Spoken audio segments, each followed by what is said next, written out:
आणि आता पाहूयात सविस्तर विशेष। नाना पटोलेंमुळे महाविकास आघाडीचं सरकार कोसळल्याचा आरोप आता काँग्रेसमधूनच होऊ लागलेला आहे। नाना पटोलेंविरोधामध्ये एक गट काँग्रेसमध्ये सक्रिय झालेला असून त्यांनी दिल्लीमध्ये नानांविरोधात आघाडीच उघडलेली आहे। मंत्रिपदाच्या लालसेची सरकारला मोठी किंमत मोजावी लागल्याचा आरोपही काँग्रेसमधून आता केला जातोय। नाना पटोलेंमुळे मविया सरकार कोसळलं। ते त्या खुर्चीवर असते तर महाराष्ट्रातील ह्या ज्या काही घडामोडी झाल्या त्या घडल्या नसत्या। मंत्रिपदासाठीची नानांची घाई सरकारच्या मुळावर। हा जो डाव आहे सरकार पाडण्याचा आधीच रचला होता। सरकार कोसळल्याचं खापर नानांच्या माथ्यावर।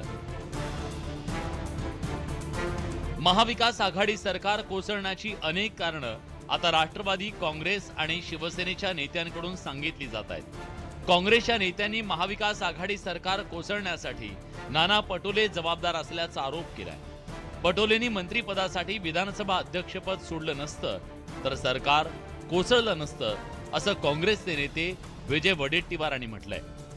जो राजीनामा झाला तो एक त्याला वेगळं वळण त्यावेळेस लागलं। कदाचित ते त्या खुर्चीवर असते तर महाराष्ट्रातील ह्या ज्या काही घडामोडी झाल्या त्या घडल्या नसत्या। अध्यक्ष म्हणून त्यांना तो त्यांचा अधिकार जो वापरून जी कारवाई करण्याची त्यांच्या हातात होतं ते अध्यक्ष नसल्यामुळे आणि अध्यक्षांची नव्यानं पुन्हा निवड न झाल्यामुळे हा प्रसंग तयार झाला। संजय राऊत यांनीही काँग्रेस नेत्यांच्या थिअरीवर शिक्कामोर्तब केलंय। हा जो डाव आहे सरकार पाडण्याचा आधीच रचला होता। त्यांना ती आयती संधी मिळाली। आता विधानसभेचं अध्यक्षपद त्यांच्याकडे नाहीये। राज्यपालांनी निवडणूक होऊ दिली नाही, त्याचा फटका सरकारला बसला हे सत्य आहे। नाना पटोलेंविरोधात काँग्रेसमध्ये मोठी आघाडी उघडण्यात आली आहे। मंत्रिपद मिळवण्यासाठी नानांनी विधानसभा अध्यक्षपद सोडण्याची केलेली घाई आता त्यांना महागात पडण्याची शक्यता आहे। प्रशांत लीला रामदाससह ब्युरो रिपोर्ट, न्यूज 18 लोकमत, नवी दिल्ली। माजी मुख्यमंत्री पृथ्वीराज चव्हाण पुन्हा एकदा सक्रिय होणार आहेत। विधिमंडळ नेतेपदी पृथ्वीराज चव्हाण यांची वर्णी लागणार असल्याची माहिती सूत्रांनी दिली। तर अर्थसंकल्पीय अधिवेशनाच्या आधी पृथ्वीराज चव्हाणांची विधिमंडळ नेतेपदी नियुक्ती होण्याची शक्यता वर्तवली जाते। तर नाशिक पदवीधर मतदारसंघावरून पक्षातले मतभेद चव्हाट्यावरती आलेले होते आणि त्यानंतर बाळासाहेब थोरातांनी विधिमंडळ पक्षनेतेपदाचा राजीनामा दिलेला होता। राज्यातल्या घडामोडींचे पडसाद थेट दिल्लीतही उमटले।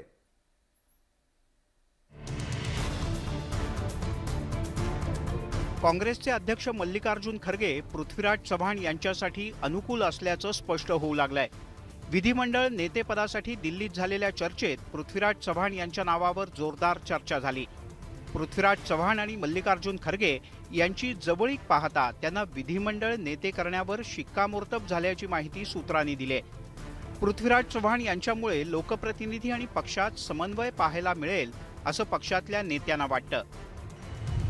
पृथ्वीराज चव्हाण यांना दिल्लीमध्ये काम करण्याचा अनुभव आहे। दिल्लीतल्या अनेक नेत्यांशी त्यांची चांगली मैत्री आहे। राज्यामध्ये मुख्यमंत्री पदावर काम केल्याचा अनुभव सुद्धा त्यांच्या गाठीशी आहे। सभागृह आणि सरकार याच्या कामकाजाची माहिती सुद्धा त्यांना आहे। तसंच सर्वांना सोबत घेऊन सरकारवर राजकीय हल्ला करण्याचं कौशल्य सुद्धा चव्हाण यांच्याकडे आहे। ह्याचा निर्णय होईल होणार नाही मला अजून काही माहिती नाही, परंतु चर्चा निश्चित होईल आणि मला वाटतं काही महत्त्वाचे संघटना किंवा बदल त्यानंतर होतील असं मला वाटतं। आता माझा अंदाज आहे, मला निश्चित माहिती नाही। पृथ्वीराज चव्हाण यांची जमेची बाजू जड असली तरी काही बाबी त्यांच्या विरोधात जाण्याची शक्यता आहे। G23 नेत्यांमध्ये पृथ्वीराज चव्हाण यांचाही समावेश होता। त्या नेत्यांनी लिहिलेल्या पत्रामुळे राहुल गांधी यांच्याकडून त्यांना विरोध होऊ शकतो। माजी मुख्यमंत्री पृथ्वीराज चव्हाण मागच्या काही वर्षांपासून प्रकाश झोतात नव्हते। महाविकास आघाडीचं सरकार असताना चव्हाण बॅकफूटवर राहिले। मात्र नाशिक पदवीधर मतदारसंघातल्या सुंदोपसुंदीवरून बाळासाहेब थोरात आणि नाना पटोले यांच्यातले मतभेद उघड झाले। बाळासाहेब थोरात यांना राजीनामा द्यावा लागला। आधीच संकटात असलेली काँग्रेस पुन्हा अडचणीत आली आहे। त्यामुळे काँग्रेसनं आता पृथ्वीराज चव्हाण यांच्या रूपानं हुकमी एक्का बाहेर काढलाय। विनोद राठोड, न्यूज 18 लोकमत, मुंबई। कसबा मतदारसंघामधील पोटनिवडणुकीमध्ये काँग्रेसमधील बंडखोरी अखेर शमलेली आहे. काँग्रेस उमेदवार रवींद्र धंगेकरांविरोधात बंडखोरी करणाऱ्या बाबासाहेब दाभेकर यांनी माघार घेतली आहे. बंडोबा थंडोबा झाल्यानं कसब्यामध्ये काँग्रेसला मोठा दिलासा मिळाल्याचं चित्र आहे. काँग्रेसचे बंडोबा बनले थंडोबा. बाळासाहेब दाभेकरांची अखेर माघार. पटोलेंशी चर्चेनंतर बंडास्त्र मॅन. मवियाच्या धंगेकरांना मोठा दिलासा. मंगळवारी मोठं शक्ती प्रदर्शन करत उमेदवारी अर्ज दाखल करणारे काँग्रेसचे बंडखोर बाळासाहेब दाभेकर. कसब्यात भाजपला धूळ चारण्यासाठी आव्हान देणाऱ्या काँग्रेसला 2 दिवसांपूर्वी या बंडखोरीमुळे मोठं संकट निर्माण झालं होतं. पण आता हे संकट टळल्यानं काँग्रेसला मोठा दिलासा मिळालाय. पुण्यातल्या काँग्रेस, राष्ट्रवादी आणि शिवसेनेच्या स्थानिक नेत्यांची मध्यस्थी आणि नाना पटोलेंनी दिलेलं आश्वासन, त्यामुळे दाभेकरांनी उपसलेलं बंडखोरीचं अस्त्र मॅन केलंय. नाना पटोलेंचा परत फोन आला आणि राहुल गांधी माझ्याशी बोलले की तुम्ही माघार घ्या. पक्षाच्या करता ह्यावेळेस तिन्ही उमेदवार एकत्र आहेत, आपले महाविकास आघाडी आहे, तर तुम्ही माघार घ्यावी, पक्षाकरता त्याग करावा, तुमचा पक्ष विचार करेल, नक्कीच विचार तुमचा होईल. मग नानांनी माझ्या कार्यकर्त्यांना शब्द दिला आणि मी माघार घेतली. काँग्रेसला बाळासाहेब दाभेकरांची मनधरणी करण्यात यश आल्यानं काँग्रेस उमेदवार रवींद्र धंगेकरांना बळ मिळालंय. त्यामुळे कसबा पेठ मतदारसंघात मवियाला फायदा होण्याची शक्यता आहे. सर्वच त्यांचं मित्रमंडळ, म्हणजे त्यांचं मित्रमंडळ अण्णांचं फक्त काही काँग्रेस पक्षातच आहे असं नाही. इतर सुद्धा पक्षामध्ये महाविकास आघाडीतली सुद्धा अन्य नेते मंडळी यांनी त्यांची सर्वनियमी मनधरणी केली. खरं तर त्यांच्या उमेदवारीमुळं निश्चितच त्या महाविकास आघाडीच्या उमेदवाराला तोटा झाला असता, म्हणून हा तोटा होता कामा नये. त्याचप्रमाणे महाविकास आघाडीचा उमेदवार निवडून यावा, त्यांनाही मानाचं सन्मानाचं स्थान भविष्यकाळामध्ये त्या ठिकाणी मिळावं अशा पद्धतीची आम्ही त्यांची मनधरणी केली आहे. दाभेकरांनी त्यांनी आज मागे घेतला. आता मला मोहन जोशी सांगत होते तशा पद्धतीने आपण प्रयत्न करू. पण एक आहे, कुठल्याही परिस्थितीमध्ये जरी निवडणूक किती उमेदवार राहिले तर आपण कुठंही कमी पडायचं नाही. अजिबात कुठं कमी पडायचं नाही, हे तुम्ही स्पष्ट लक्षात घ्या. दाभेकरांच्या माघारीनं काँग्रेस आणि महाविकास आघाडीचा आत्मविश्वास वाढला असला तरी भाजपला मात्र त्यामुळे काहीच फरक पडणार नाही असं वाटतंय. त्यांनी जरी या कसबा पोटनिवडणुकीतनं माघार घेतली असेल तरी काँग्रेसमध्ये अंतर्गत प्रचंड नाराजगी आहे. त्याचप्रमाणे महाविकास आघाडीमध्ये देखील तिन्ही पक्षांमध्ये ताळमेळ नाहीये, अस्वस्थता आहे, एकमेकांविषयीचा रोष आहे. म्हणून या सगळ्या गोष्टींचा फटका काँग्रेसच्या उमेदवाराला निश्चितपणे बसणार आहे. काँग्रेसला कसब्यातील बंडखोरी रोखण्यात यश आल्यानं आता भाजपचे हेमंत रासने विरुद्ध मवियाचे रवींद्र धंगेकर यांचा थेट सामना रंगणार आहे. त्यामुळे कसब्यात मविया एकत्रितपणे भाजपचा गड काबीज करतात की भाजप गड राखण्यात यश मिळवतं, हे पाहणं महत्त्वाचं ठरणार आहे. पुण्याहून चंद्रकांत कुंदेसह bureau report, news 18 Lokmat. Pimpri चिंचवडमधील शिवसेनेचे माजी गटनेते राहुल कलाटे यांनी केलेल्या बंडखोरीची झळ राष्ट्रवादीला बसू लागल्याचं पाहायला मिळतंय. कारण ठाकरेंच्या सेनेचे शिवसैनिक महाविकास आघाडीचे अधिकृत उमेदवार नाना काटे यांच्या प्रचारातून गायब झाल्याचं पाहायला मिळतंय आणि त्यामुळे चिंचवड विधानसभा मतदारसंघामध्ये पुन्हा एकदा आघाडीत बिघाडी झाल्याच्या चर्चेला उधाण आलेलं आहे. चिंचवडच्या लढतीत राष्ट्रवादी एकाकी, ठाकरेंचे शिवसैनिक प्रचारातून गायब. राहुल कलाटेंच्या बंडखोरीचा फटका, ठाकरेंच्या शिवसेनेकडून सारवासारव. महाविकास आघाडीचे अधिकृत उमेदवार म्हणून नाना काटे यांच्या नावाची घोषणा होताच ठाकरे सेनेच्या राहुल कलाटे यांनी बंडखोरीचं हत्यार उपसलं. आता बंडखोरीचे काहीसे परिणाम दिसू लागल्याचं समोर येत आहे. कारण राष्ट्रवादीचे उमेदवार नाना काटे यांच्या प्रचारासाठी होणाऱ्या सभा, प्रचार रॅली, मेळावे यात शिवसैनिक आणि शिवसेनेचे पदाधिकारी दिसतच नाहीत. दुसरीकडे राहुल कलाटे मात्र शिवसैनिक आपल्यासोबत असल्याचं सांगत आहेत. आज सर्व शिवसैनिक असतील, सगळे शिवसेनेचे आम्ही काही लोक असेल, आमच्यात एकमेकांमध्ये घरोबा आहे, एकमेकांच्या सुखदुःखात आम्ही उभे राहतो. आणि असे असताना निश्चितच शिवसैनिक नेते सगळे हे माझ्याबरोबर राहतील ना. हा केवळ कलाटे यांचा दावा आहे असं नाही.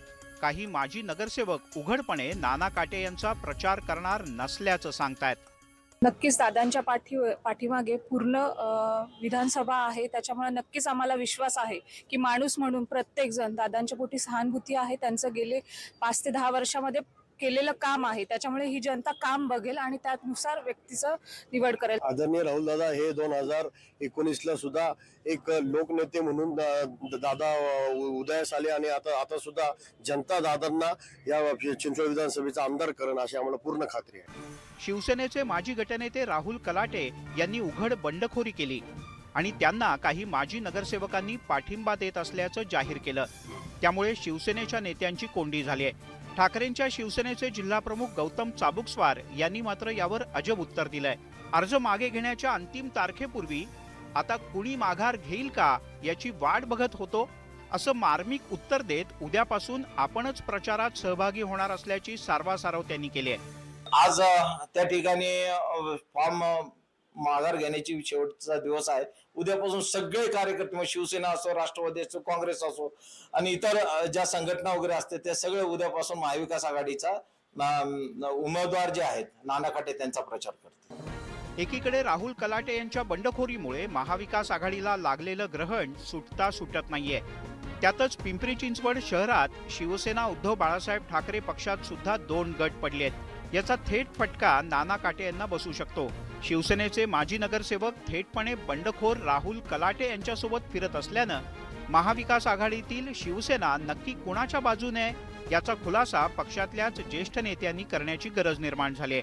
व्हिडिओ जर्नलिस्ट सूरज कसबेसह गोविंद वाकडे, न्यूज 18 लोकमत, पिंपरी चिंचवड. मुख्यमंत्री एकनाथ शिंदेंचा राजकीय प्रवास अत्यंत संघर्षमय राहिलाय.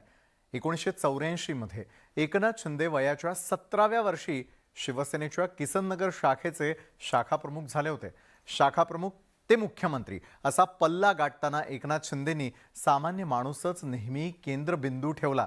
तब्बल 38 वर्षांच्या राजकीय संघर्षात एकनाथ शिंदेंचं कर्तृत्व अनेकदा झळाळून निघालं.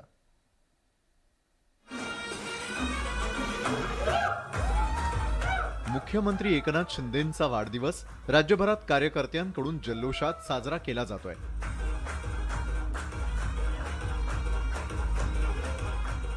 वयाच्या 17व्या वर्षी शाखा प्रमुख आणि 60व्या वर्षात प्रवेश करताना राज्याचे मुख्यमंत्री असा मोठा राजकीय प्रवास एकनाथ शिंदेंनी केलाय. एकनाथ शिंदेंच्या राजकारणाचा पाया 1984 मध्ये आनंद दिघेंच्या नेतृत्वात घातला गेला. अनेक आंदोलनांच्या माध्यमातून एकनाथ शिंदेंचं नेतृत्व सर्वांच्या परिचयाचं झालं. 1986 मध्ये सीमाप्रश्नी झालेल्या आंदोलनात एकनाथ शिंदेंना बेल्लारीतील तुरुंगात 40 दिवस काढावे लागले होते. आणि हे सर्वसामान्य लोकांचं सरकार आहे. हे सरकार आम्ही कोण आहोत? आम्ही तुमच्यातलेच आहोत. आम्ही अगदी मेहनत आणि संघर्ष करून इथपर्यंत पोहोचलोय. एकनाथ शिंदे 1997 मध्ये पहिल्यांदा ठाणे महापालिकेत निवडून गेले. 2001 मध्ये शिंदेंना ठाणे महापालिकेचं सभागृह नेता करण्यात आलं.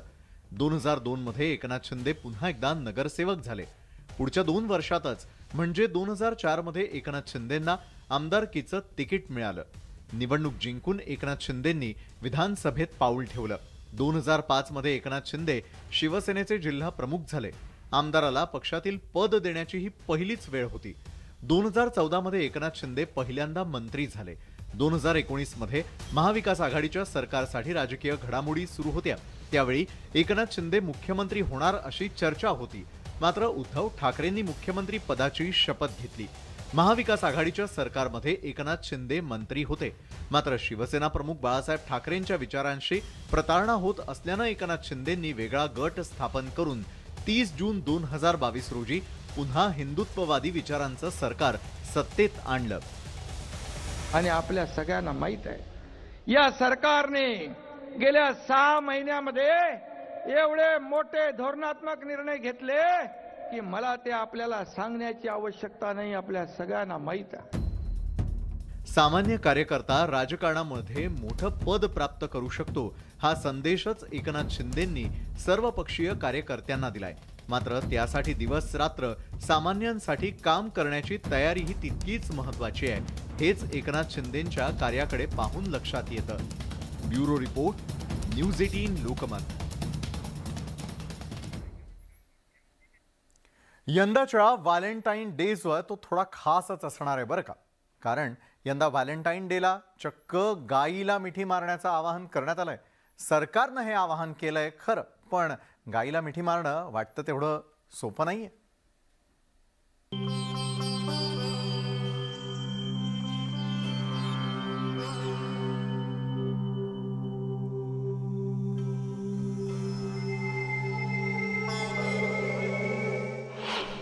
व्हॅलेंटाईन डेला गाईला मारा मिठी, प्रियसी ऐवजी गायीवर करा प्रेम. पशुकल्याण मंडळाचा निर्णय वादात. 14 फेब्रुवारी व्हॅलेंटाईन डे हा दिवस जगभरात प्रेमदिवस म्हणून साजरा करण्यात येतो. पण यंदा भारतीयांना गायींना मिठ्या माराव्या लागणार आहेत. याला कारणही तसंच आहे. भारतीय पशुकल्याण मंडळानं व्हॅलेंटाईन डेला गो हग डे साजरा करण्याचं आवाहन केलंय. गायीला मिठी मारल्यानं भावनिक संपन्नता येते, वैयक्तिक आणि सामूहिक आनंदात वाढ होते, सकारात्मक ऊर्जेत वाढ होते असा दावा करण्यात आलाय. केंद्रीय मंत्र्यांनीही या निर्णयाचं समर्थन केलंय. गाय माता का स्मरण करने से ही आपका कल्याण होता है. गाय माता हमको सब कुछ देती है. गाय माता से इस देश को, इस जनता को सब कुछ मिलता है, पोषण मिलता है, और इसी गाय माता को प्यार करना बड़ी अच्छी बात है. गावाकडच्या लोकांनी या निर्णयाबाबत थोड्या संमिश्र प्रतिक्रिया दिल्या. गाईला मिठी मारण्याचं आवाहन केलंय म्हणून त्याचं सरसकट अनुकरण करू नका. एखाद्या गाईला मिठी मारणं न आवडल्यास त्याची मोठी किंमत मोजावी लागेल. त्यामुळे गाईला मिठी मारायची असेल तरी थोडं वेतानच घ्या. सुरेश जाधव आणि वाशिमहून किशोर गोमासेसह ब्युरो रिपोर्ट, न्यूज 18 लोकमत. विद्यार्थ्यांचा आधार लिंक करूनच संच मान्यता देण्याच्या नव्या आदेशानं शिक्षण क्षेत्रात खळबळ उडालेली आहे. या निर्णयामुळे योग्य तीच पटसंख्या रेकॉर्डवरती येणार असल्यानं अनेक शिक्षक कमी होण्याची भीती आहे. शिवाय 2 महिन्यातच ही ऑनलाईन प्रक्रिया पूर्ण करण्याची अट घातल्यानं अनेक शाळाही अनुदानापासून वंचित राहणार आहेत. शाळांना अनुदान देण्याचा निर्णय सरकारनं घेतला, पण त्यासाठी टाकलेल्या अटींमुळे संस्था चालक आणि शिक्षक नाराज झाले आहेत. विद्यार्थ्यांचं आधार सरळ प्रणालीशी लिंक करण्याची अट घालण्यात आली आहे. शिवाय तुकडीसाठी 30 विद्यार्थ्यांची तर डोंगराळ भागामध्ये 20 विद्यार्थ्यांची अट घालण्यात आली आहे. एक विद्यार्थी कमी असला तरी शिक्षक न देण्याच्या भूमिकेमुळे शेकडो शिक्षक अतिरिक्त ठरण्याची शक्यता आहे. त्यामुळे 2021 प्रमाणेच संच मान्यता देण्याची मागणी होती. 20-21 संच मान्यता आहेत. या संच मान्यतेवरतीच त्या ठिकाणी त्या शिक्षकांना गृहीत धरून हा आदेश निर्गमित करा, म्हणजे त्याची दुरुस्ती करावी आणि नवीन आदेश त्या ठिकाणी निर्गमित करून यांना त्या संच मान्यतेनुसार त्या ठिकाणी त्या शिक्षकांना पगार चालू करण्यात यावेत. आणि यादी जी आहे, जे पात्र ठरलेले जे शिक्षक आहेत यांची यादी तात्काळ त्या ठिकाणी जाहीर करण्याची भूमिका या ठिकाणी शासनाने घ्यावी. अनेक शाळांनी विद्यार्थ्यांचे आधार कार्ड लिंकही केले आहेत, मात्र अन्य अटी जाचक आहेत. त्यामुळे सरकारनं याचा पुनर्विचार करण्याची मागणी शिक्षकांमधून होतीये. शासनाच्या इतर ज्या अटी आहेत ह्याच अमान्य आहेत किंवा संच मान्यतेचे जी पदं आहेत आत्ताची, ही आत्ताची पदं ग्राह्य न धरता 18-19ची जी पूर्वी जी पायाभूत पदं आहेत त्या पायाभूत पदांना जर अनुदान दिलं तर खूप छान होईल आणि लवकरात लवकर पगार सर्व शिक्षकांना मिळून जाईल, हीच एक अपेक्षा आहे. शाळांना अनुदान देण्याचा सरकारचा आदेश चांगला आहे, पण अटी शर्थींमुळे शिक्षकांना आनंदही साजरा करता येत नाही. त्यामुळे सरकार शिक्षकांमधील असंतोष कमी करण्यासाठी काय निर्णय घेणार याची उत्सुकता आहे. ज्ञानेश्वर साळोखे, न्यूज 18 लोकमत, कोल्हापूर. तर आज संपूर्ण दिवस आणि आता पाहणार आहोत सविस्तर विशेष. तर तुर्कस्तान आणि सिरियामध्ये भूकंपामुळे हजारो बळी गेलेले आहेत. एकट्या तुर्कीमध्ये 15 ते 16 हजार नागरिकांचा मृत्यू झालेला आहे. पण स्थानिक प्रशासनाकडून वेगानं बचाव कार्य केलं जात आहे. तर तुर्कीच्या अनेक भूकंपग्रस्त भागांमध्ये इमारतींच्या ढिगाऱ्याखाली अडकलेल्या नागरिकांना देखील बाहेर काढण्यासाठी युद्ध पातळीवरती प्रयत्न केले जात आहेत. पाहूयात याविषयीचा आमचा हा विशेष रिपोर्ट.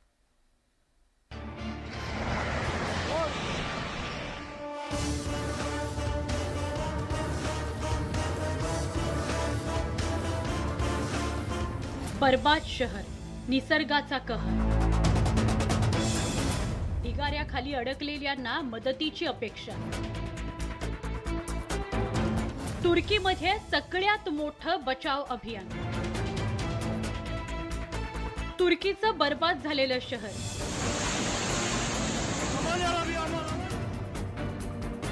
तुर्कीतील रस्ते होत्याचे नव्हते झाले.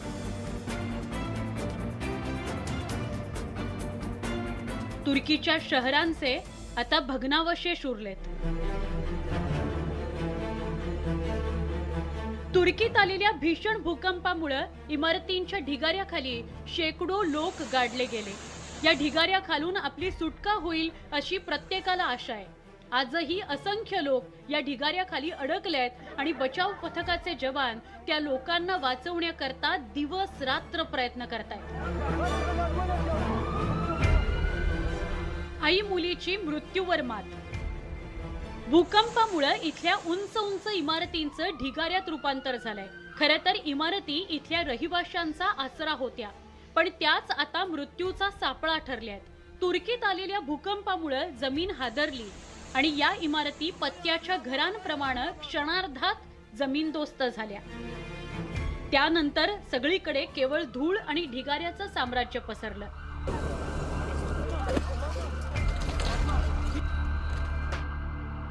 तुर्कीत भूकंप आल्यानंतर सगळीकडे एकच हलकल्लोळ उडाला होता. लोक मदती करता धावा करत होते. प्रशासनाकडून बचाव कार्य सुरू करण्यात आलं होतं. इमारतीच्या ढिगाऱ्याखाली अडकलेल्यांना बाहेर काढण्याकरता अभियान सुरू करण्यात आलं. बचाव पथकानं शोध मोहीम सुरू केली. तेव्हा ढिगाऱ्याखाली अडकलेल्या 2 वर्षाच्या चिमुरड्यावर बचाव पथकाची नजर पडली.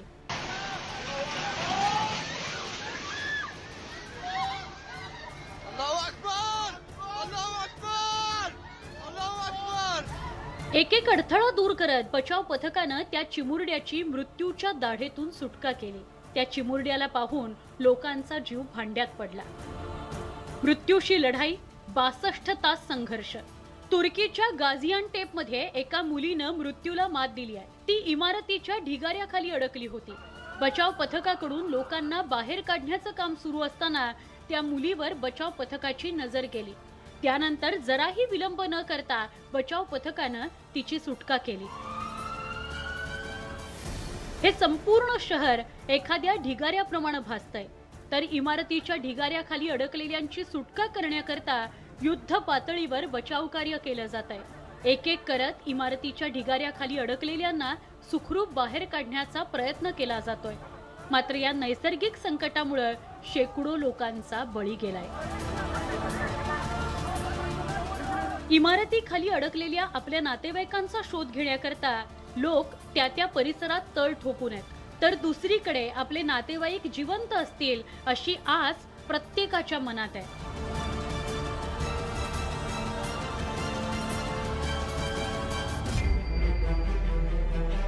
तुर्कीतील प्रत्येकाला भूकंपाच्या भयानं ग्रासलाय. कारण भूकंपात अनेकांनी आपल्या आप्तेष्टांना गमावलंय. प्रत्येकाची कहाणी अंगावर शहारं आणणारी आहे. पण अद्यापही इथल्या रहिवाशांनी आशा सोडलेली नाही. या नैसर्गिक संकटानं मात्र हजारोंचा बळी घेतलाय. भूकंपात जे गेले ते आता कधीही परतणार नाहीत, हे कटू सत्य आहे. Bureau report, news 18 Lokmat. भूकंपानं तुर्कस्तानला हादरवून टाकलेलं आहे, तर चोहो बाजूला केवळ विनाश आणि विनाशच पाहायला मिळतोय. एक एक जीव वाचवण्यासाठी प्रयत्नांची पराकाष्ठा केली जाते. तुर्कस्तानच्या कहरानमानसमध्ये देखील बचाव पथकानं एका इमारतीच्या ढिगाऱ्याखाली 3 वर्षाच्या चिमुरड्याला सुरक्षितरित्या बाहेर काढण्यात यश मिळवलंय. भूकंपामुळे तुर्कस्थानमध्ये एकच हाहाकार उडालाय.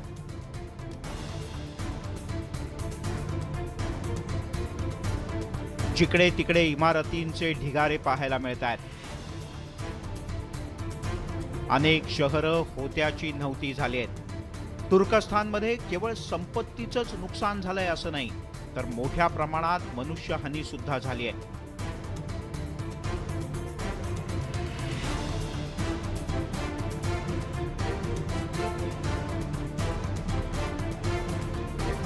हजारो लोक इमारतीच्या ढिगाऱ्याखाली अडकून पडले आहेत आणि त्यांना सुखरूपपणे बाहेर काढण्यासाठी प्रशासनाकडून युद्धपातळीवर प्रयत्न केले जात आहेत.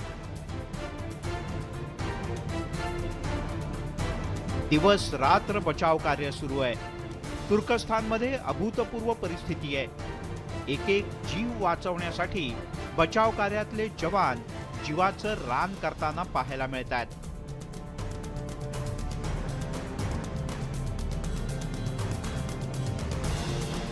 आठ फेब्रुवारी 2023. स्थळ काहराम नमारास. तुर्कस्थानच्या काहराम नमारासमध्ये बचाव कार्य वेगानं सुरू आहे. एका इमारतीच्या ढिगाऱ्याखाली 3 वर्षाचा चिमुरडा अडकल्याचं आढळून आलं. या चिमुरड्याचं नाव आरिफ खान. खरं तर भूकंप काय आहे हे कळण्याचं सुद्धा वय नाही. तो सतत रडत होता. बचाव पथकानं स्लॅब फोडून त्याची ढिगाऱ्याखालून सुटका केली. भूकंपानंतर तब्बल 43 तासांनी आरिफ खानची सुटका करण्यात बचाव पथकाला यश आलं. त्याला उपचारासाठी रुग्णालयात भरती करण्यात आलंय. सोमवारी तुर्कस्थानमध्ये 7.8 रिश्टर स्केलचा भूकंप झाला. यानंतर काहराम नमारा इथे हजारो इमारती कोसळल्या. इमारतींच्या ढिगाऱ्याखाली अडकलेल्या नागरिकांच्या बचावासाठी सध्या मोठ्या प्रमाणात अभियान राबवलं जात आहे. Bureau report, news 18 Lokmat. तुर्की आणि सिरियामधील भूकंपामुळे अभूतपूर्व परिस्थिती निर्माण झालेली आहे आणि त्यामुळे या दोन्ही देशांना आता जगभरामधून मदतीचा ओघ सुरू झालेला आहे. भारतानं संकटात सापडलेल्या या दोन्ही देशांसाठी मदतीचा हात पुढे केलेला आहे. बचाव दलापासून ते जीवनावश्यक वस्तू आणि औषधांपर्यंतची मदत पाठवण्यात आलेली आहे.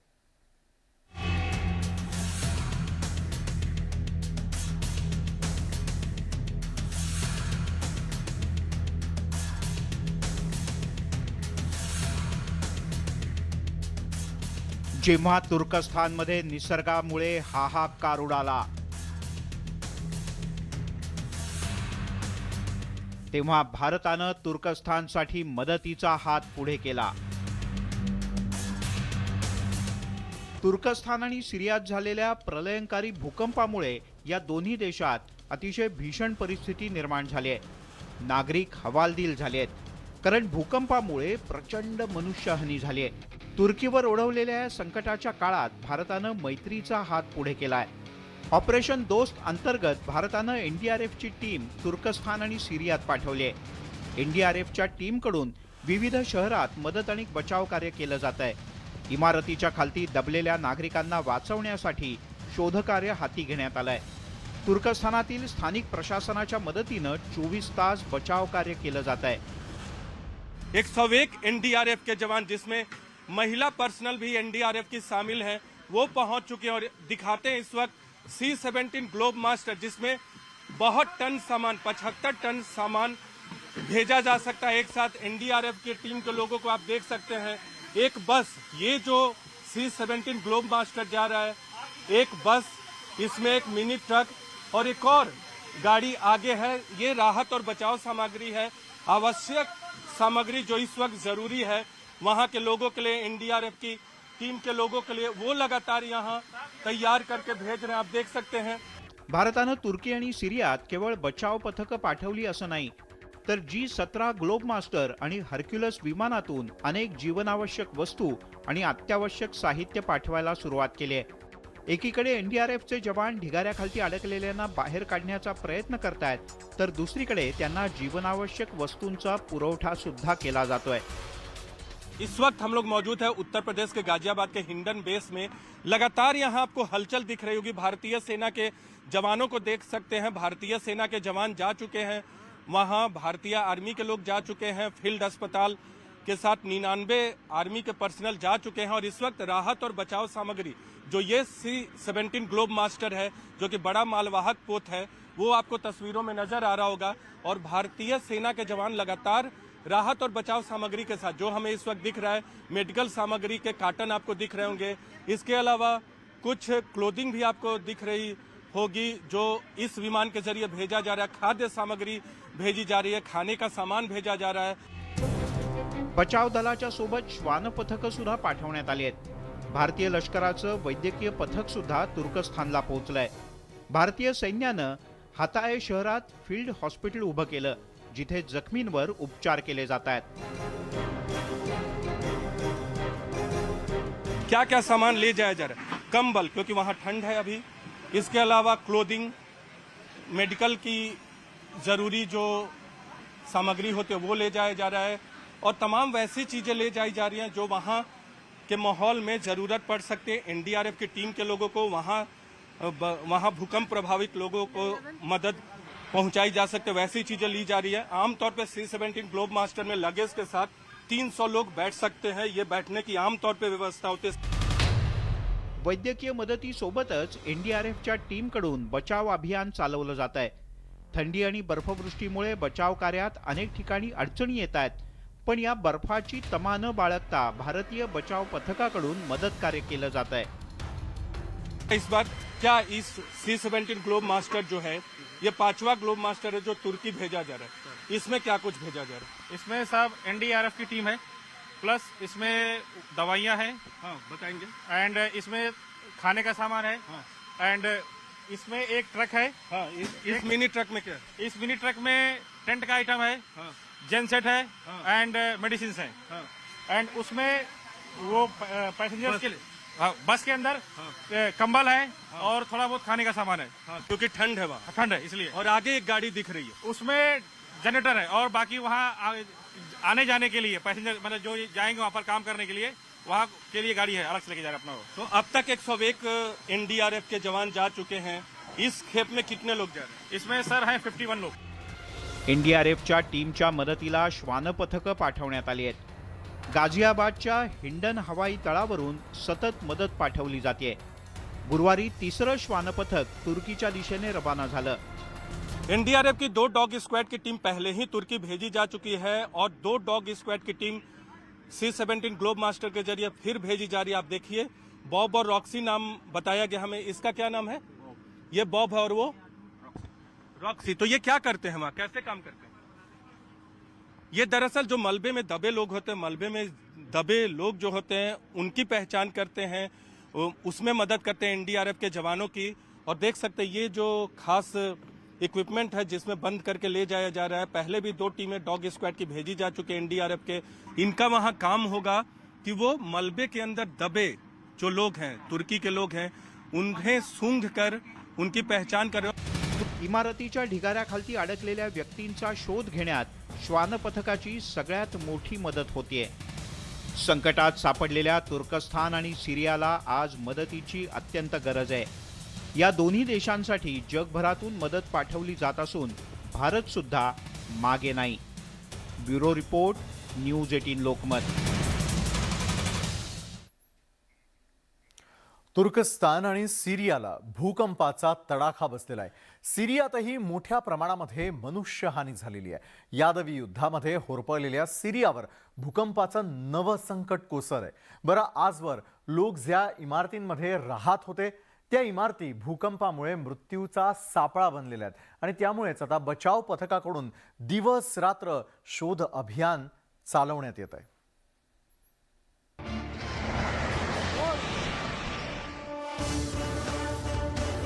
तुर्कस्थानप्रमाणेच सिरियात सुद्धा भूकंपामुळे हाहाकार उडालाय. भूकंपात अनेक इमारती जमीनदोस्त झाल्या आहेत. सिरियाच्या उत्तर पश्चिमेला असलेल्या भागात मृत्यूनं जणू तांडवच घातलंय. इमारतीच्या ढिगाऱ्याखाली अडकून शेकडो जणांचा मृत्यू झालाय. या पार्श्वभूमीवर अतिशय वेगानं बचाव कार्य केलं जात आहे. मंगळवारी संध्याकाळी सिरियन सिव्हिल डिफेन्स पथकानं अरमानाज आणि सालकिन या इडलिब शहरामध्ये बचाव कार्य सुरू केलं. यावेळी बचाव दलाच्या कर्मचाऱ्यांनी एका इमारतीच्या ढिगाऱ्यातून लहानग्याचा आवाज ऐकला. यानंतर बचाव दलानं वेगानं ढिगारा बाजूला करायला सुरुवात केली. जवानांनी चिमुरड्याची सुखरूप सुटका केली आणि विशेष म्हणजे ढिगाऱ्याखालतून सुटका होताच तो चिमुरडा बचाव पथकातल्या जवानांमध्ये मिसळून सुद्धा गेला. या चिमुरड्याला बाहेर काढल्यानंतर बचाव पथकानं त्याच इमारतीखालतून आणखीन एका लहानग्याची सुटका केली. यावेळी बचाव पथकातल्या जवानांनी गॉड इज ग्रेट असा एकच जल्लोष केला. सिरियात झालेल्या विनाशकारी भूकंपात हजारो नागरिकांचा बळी गेलाय. विशेषतः सिरियाच्या उत्तरेला असलेल्या प्रदेशांना मोठा तडाखा बसलाय. 7.8 तीव्रतेच्या भूकंपामुळे सिरियात प्रचंड मनुष्यहानी झाली आहे. त्यामुळे मृतांची संख्या दिवसेंदिवस वाढत चालली आहे. भूकंपाच्या हादऱ्यानं हजारो इमारती भुईसपाट झाल्या आहेत. खरं तर 12 वर्षांच्या गृहयुद्धात होरपळलेल्या सिरियावर भूकंपामुळे आणखीन एक नवं मोठं संकट कोसळलंय. Bureau report, news 18 Lokmat.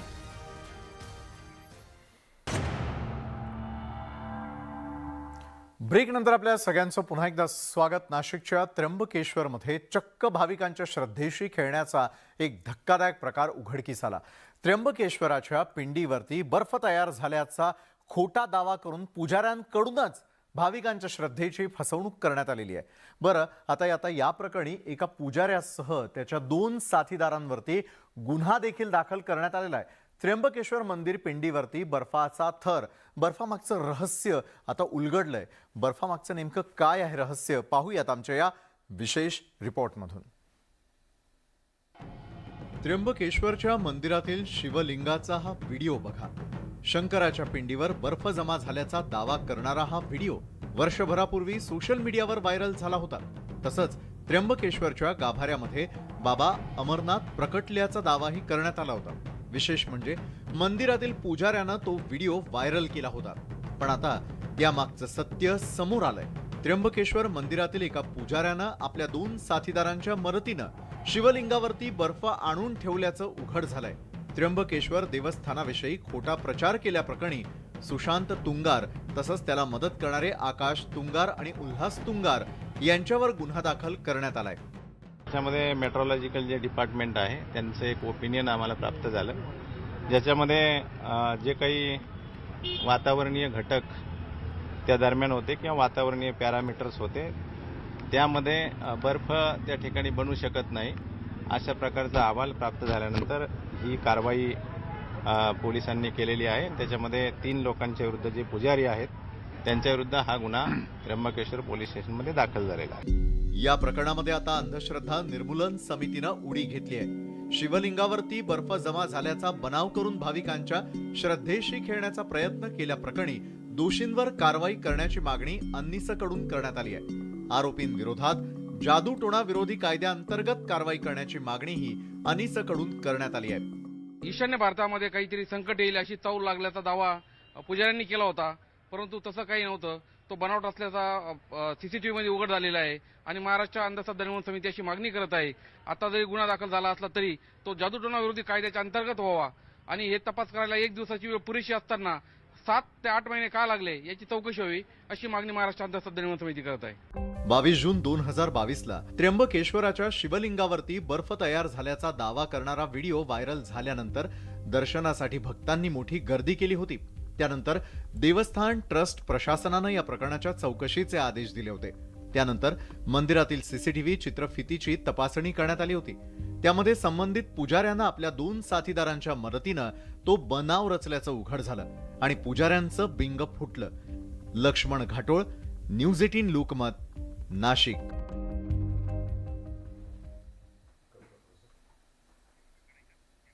तर या होत्या आज संपूर्ण दिवसभरामध्ये आतापर्यंत घडलेल्या अतिशय महत्त्वाच्या आणि विशेष घडामोडी ज्या आपण न्यूज 18 लोकमत विशेषच्या माध्यमातून पाहिल्या. तर आजच्या न्यूज 18 लोकमत विशेषमध्ये वेळ झाली इथंच थांबण्याची. ताज्या घडामोडींसाठी पाहायला विसरू नका न्यूज 18 लोकमत.